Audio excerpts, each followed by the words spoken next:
Alright, it's been a hot minute since I talked about Talruna for a while, and I said I was gonna cover the continents. And now I want to get into the detail about the continents. Let's go! Alright, starting with Leidan.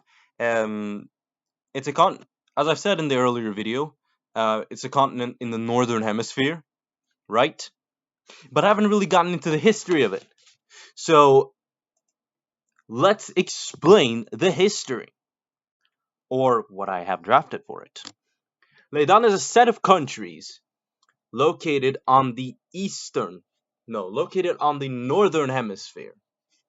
It's home to an ethnicity that looks identical to Europeans due to the doppelganger effect. I will get into that. I will also get into that later. Now, the geography of Leidan is simple. It's grassy lands in the north. It snows a lot. You obviously come in contact with some Arctic climate here and there. And in the south, there are tons of beaches, coastlines, and things for your country to, for example, if you want your country to be strong in trade or have a strong naval force, southern Leidan is the best place you can look for. Or how about lots of land to build cities and hold big populations? You can go to the east.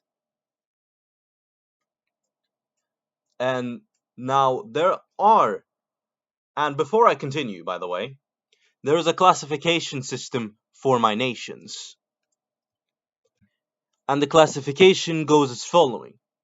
You have the canon countries, which means that countries that already exist and already pose some kind of significance to the actual lore of the world.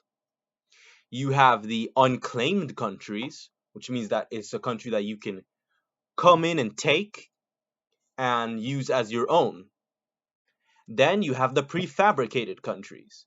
These are countries that I made. They have certain bits and bobs of lore, but I gave up on developing them. You can take a prefabricated country and do whatever you want with it. There are just some aspects of lore that I have made that I can just pass on to you. The second continent I would like to cover is South Eldoria, a continent on the southern hemisphere of Talruna, a fairly tropical environment and consists of around 14 countries. Stretching from the south are the hilly lands of São André. It spans over approximately 40% of the continent's land, and the ethnicities are anywhere from displaced North Eldorians, Leidanese settlers, and natives.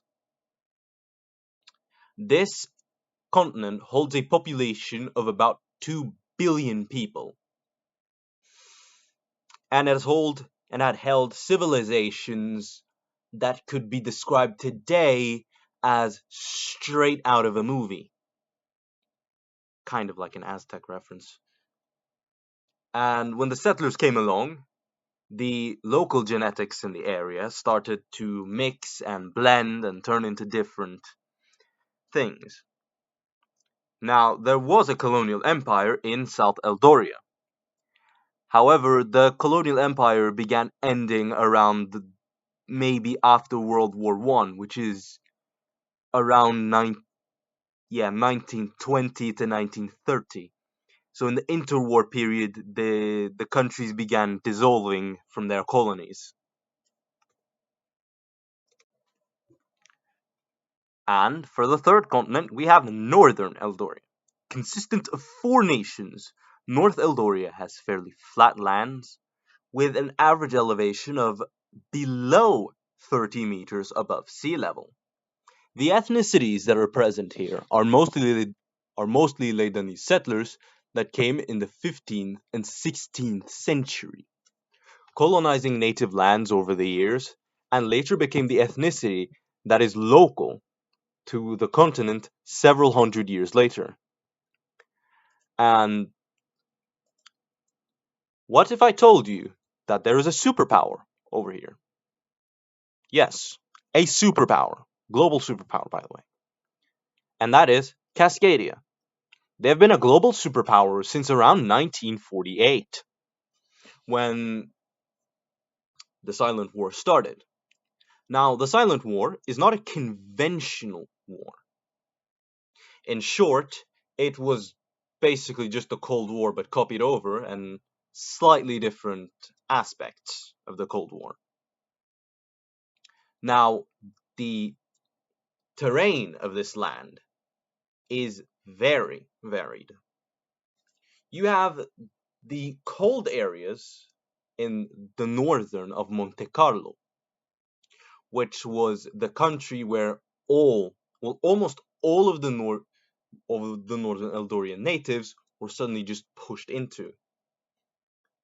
And in the south, or in the southern part, you have something called Central Eldoria. Parts of the country El Marador, wait, um, and now we have the second largest continent on our planet. And that is, you guessed it, Samaris. Now, what is Samaris? I can explain it to you in this note I have. In the dead heart center of the world, you have Samaris, a continent with sparse and diversely spaced out ethnic groups, all from the southern Loa groups to the northern Abkhazi groups, ethnic groups. Evolution has been believed to have started here. Home to thousands of artifacts and kingdoms, its history was truly something to behold.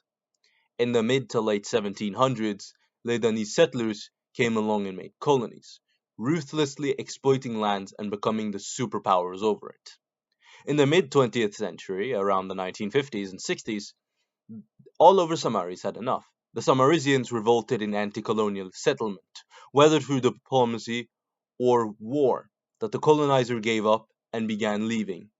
Today, the economies of this continent is very bipolar. Some countries like Sokole and Zamintin being afloat, while some other countries like Bikeru, Aswana, and Trilunia are being riddled with poverty and wars. These wars may come from various different reasons and may be taken into account if these countries are claimed. And the geography of Samaris is in the central, you have lots in the central areas which span off of nearly 50% of the continent itself, has tons of different jungle wildlife. There's tons of minerals in the southern areas of the central of the of like the central south of the continent. There are tons of different minerals that your country may either profit from or get looted from.